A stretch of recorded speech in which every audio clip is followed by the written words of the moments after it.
Chairman of the House Homeland Security Committee, joins us now. Congressman, thank you. Our hearts are with you. Thanks, sir. Are you confident that they have a handle on it despite the overwhelming challenge that they face? Well, I do. I've been in charge of oversight of the Department of Homeland Security since Katrina, Rita, Sandy. This has been the worst disaster in the state of Texas in terms of flooding, in fact, for the entire United States.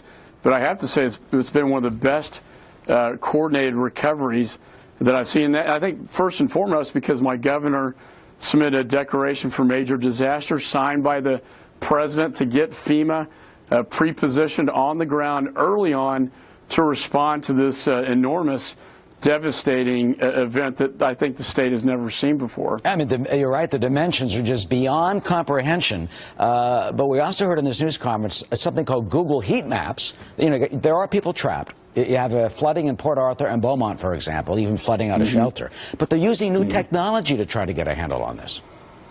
Well, I think, yeah, and there's a new color code. It's pink that's over 50 inches.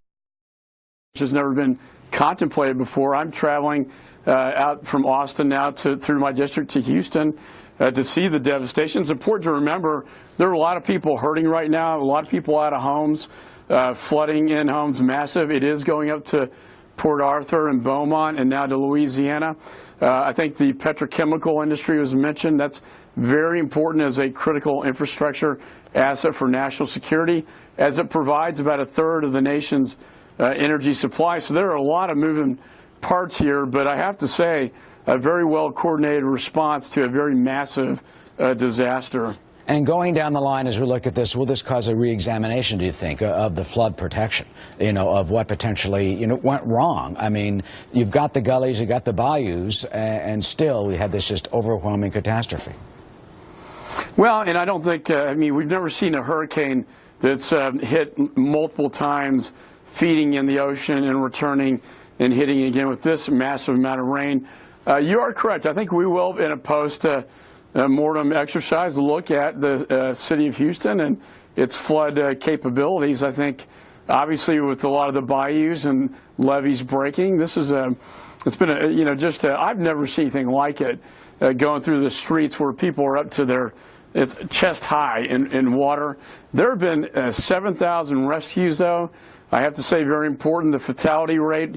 We don't want to see one life lost, but relatively low compared to, say, the 1900 hurricane my grandfather was in, where they lost 10,000 people during that hurricane.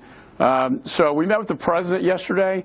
I was glad to see him come down to the state of Texas and not get in the way of response recovery efforts, but show his support for the state, listen to the people on the ground, and tell us that, you know what, we're going to give Texas everything they need.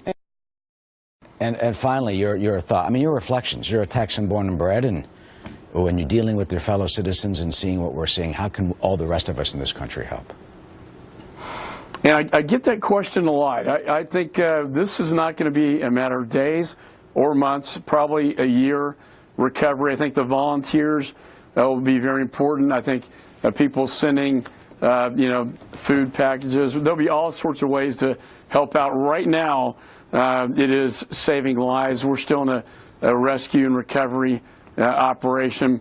And, I've had outpouring of calls all across this great nation to help this great state of Texas, and I'm very appreciative.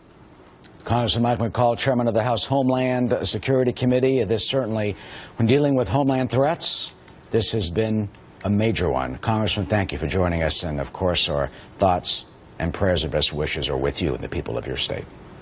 Thank you, Eric.